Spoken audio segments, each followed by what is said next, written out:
Okay, it's happening. I'm actually going to update you on my life. And I think the reason it's taken me 2 years to do so is because I've been living that life and it has not been easy. And it's a lot to try to pack into a short video that people will actually want to hear and stay to hear, you know? So let me see what I can do. I feel like, okay, I did watch my last video to try to get me caught up with what you know about me. Last you heard, I was managing a group home with 5 high medical clients and up to 10 staff. And it was a 24/7 on-call position, first responder for any staffing issues or weather or emergencies. So that was a long time of being on all the time, right? And so almost a year ago, it was in mid-March of last year, I took a position with a local county to do another side of the same sort of work, right? So like I was the home provider for the clients as the group home manager, but this job with the county was spoiler alert, didn't keep it. This job with the county was doing like case management for the same clientele. And so it was just another piece of the cog in the wheel of supporting individuals with developmental and intellectual disabilities. So when I got that job, I got really sick at the same time. And there were some, truth be told, there were some definite PTSD triggers around the time of the year I was leaving my job. And there was some parallelisms and things that I do believe could have been a part of my breakdown, so to speak.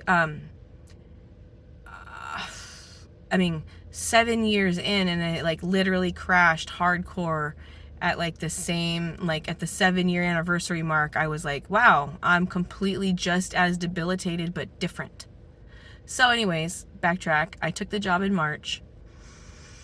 And there were a lot of things going on personally with my former job, with my new job, and stuff at home with some family that not directly, like nothing like at home, but just stuff with some family. And so let me see what else. There were some changes to my birth control because the pharmacy had me on the wrong one for like 2 years and I didn't know it, and I gained a bunch of weight and I couldn't lose it no matter what I did. And so then when we found out, we put me back on the birth control that I was on for like 10 years to manage my premenstrual dysphoric disorder. And if you don't know what that is, it's like PMS on steroids. And it's from when you ovulate, and then the 2 weeks leading up until you have your period, and then pretty much when your period hits or a few days into it, then the light switch flips and you're like, oh, I'm normal again and I'm really tired. Oh, really tired. So it's pretty debilitating. So I was having this PMDD come back after a decade of not being there. I then was having severe iron deficiency anemia. I've been blacking out, but not like FND blackouts. It's very specifically related to like, you know, these stretches that you do when you wake up and you're like, and you're not even really thinking about it. Think of like a cat. It's called pandiculation. It's kind of like a stretching that just happens and you kind of like shake out and blah, blah, blah. But when I do a very specific version of it is when I almost black out or do blackout. And that's new.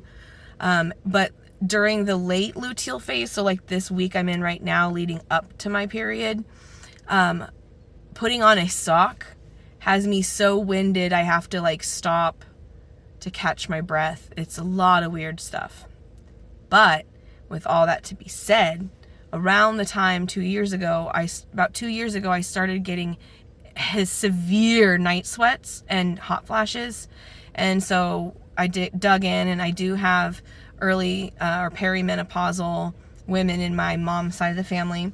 And so we started kind of going, is this premenopause? Like, what in the hell is going on?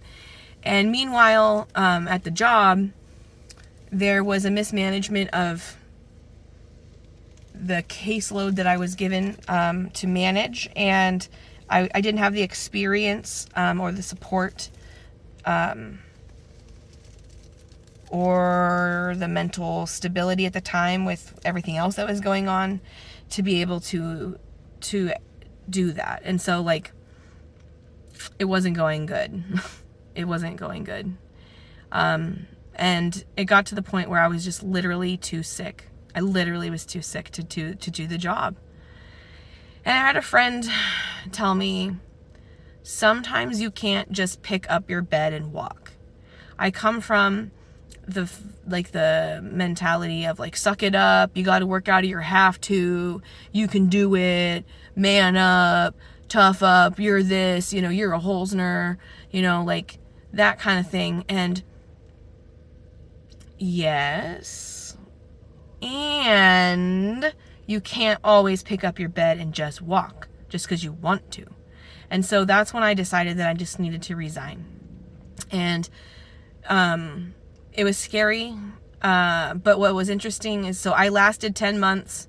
I resigned in December. I started March 14th. I resigned December 9th. It was really hard. I've never had that short of a job in my life.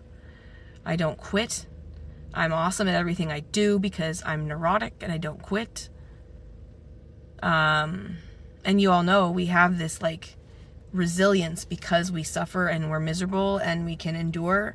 So, like, this just was not my plan.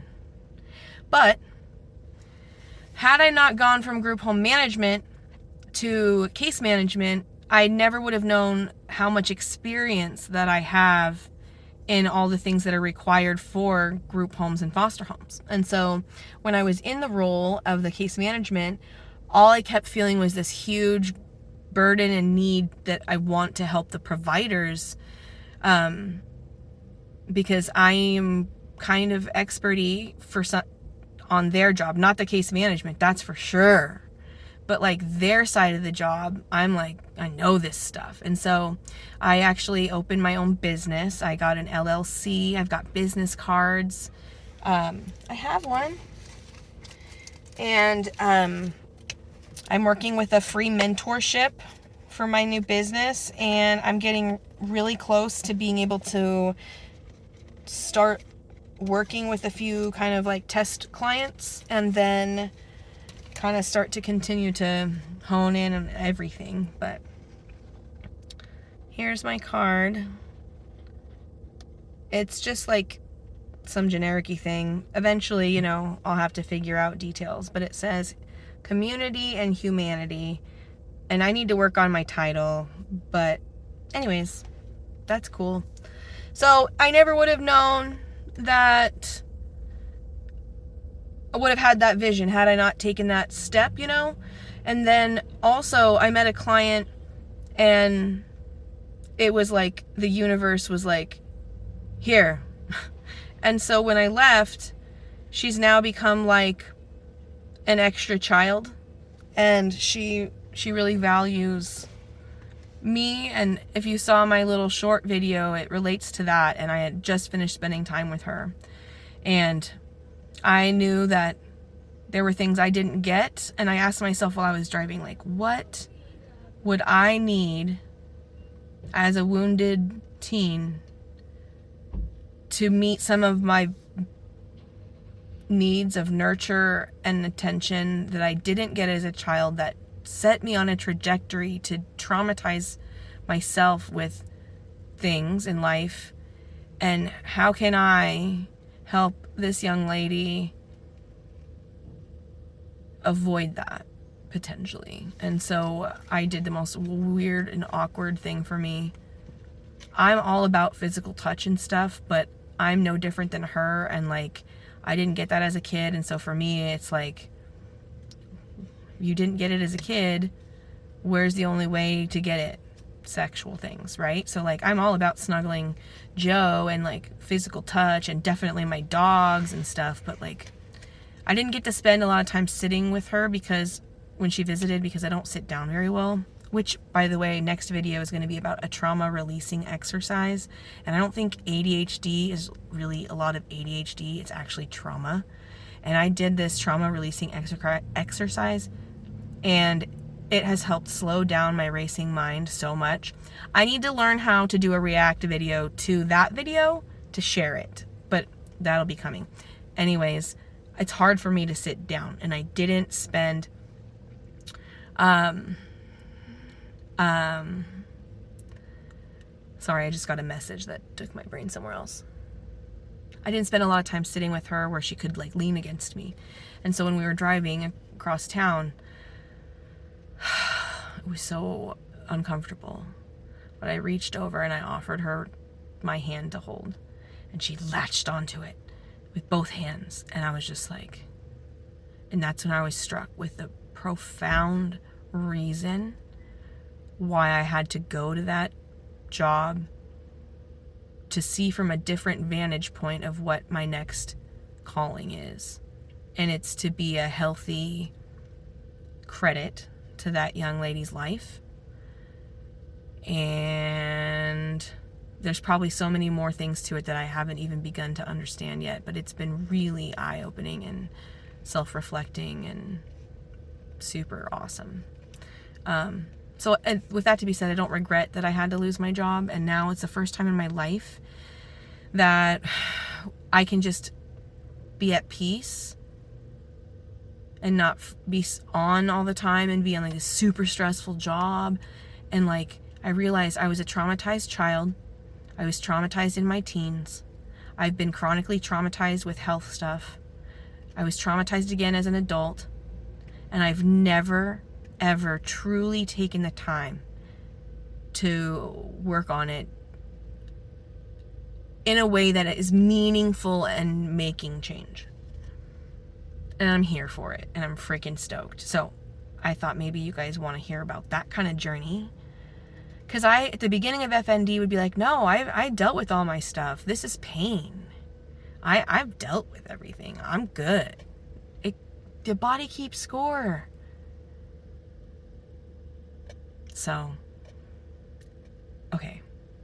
I'd like to keep this under 15 minutes. So, the other piece is that around the same time that I started having the sweats and the night sweats and the gastro issues, I had a long time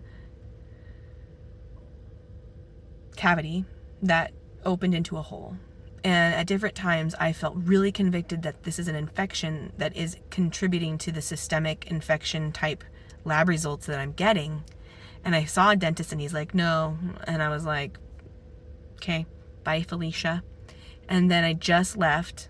That's why I'm talking to you guys. I just left the new dentist, and I literally cried in the chair because she's like, it's infected. And I was like, can we take it out? And guess when my freaking appointment is? Tomorrow morning at 7:30. I can't wait to get this tooth out. I'm parked at the store to go turn in my prescription to take antibiotics. But I know it's not the whole answer to everything, but I've been debilitatingly unwell for almost a year. You could say 2 years if I just stopped being able to function at the second year. So, super excited. There's a lot to that. Also, you guys, I used to talk about thinking I was hypermobile. I'm now realizing I'm not. I'm hypo-mobile. Everything's too tight. Things are getting stuck and jammed and out of place because things are too tight. And we can talk later because I had a bunch of lab work done, or x-rays and imaging done, before I lost my insurance with the county.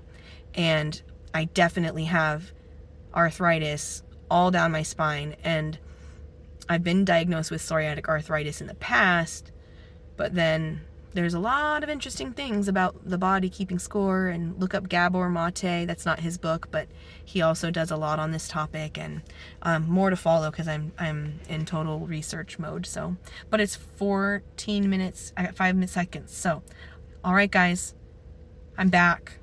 Let's do this. Talk to me. What are we doing? What's going on in your life? What are you working on? What are you being drawn and led to become aware of in your own life? I think so much of the time that we have these mental blocks, like a hockey goalie blocking or a goalie, like a football goalie, blocking the kicks, because we have so much from inside us that can lead us and guide us, but we have these patterns and these filters that block us and stop us from being able to access some of that. And I feel like I'm just becoming more open to that, and it's really exciting. So see you next time.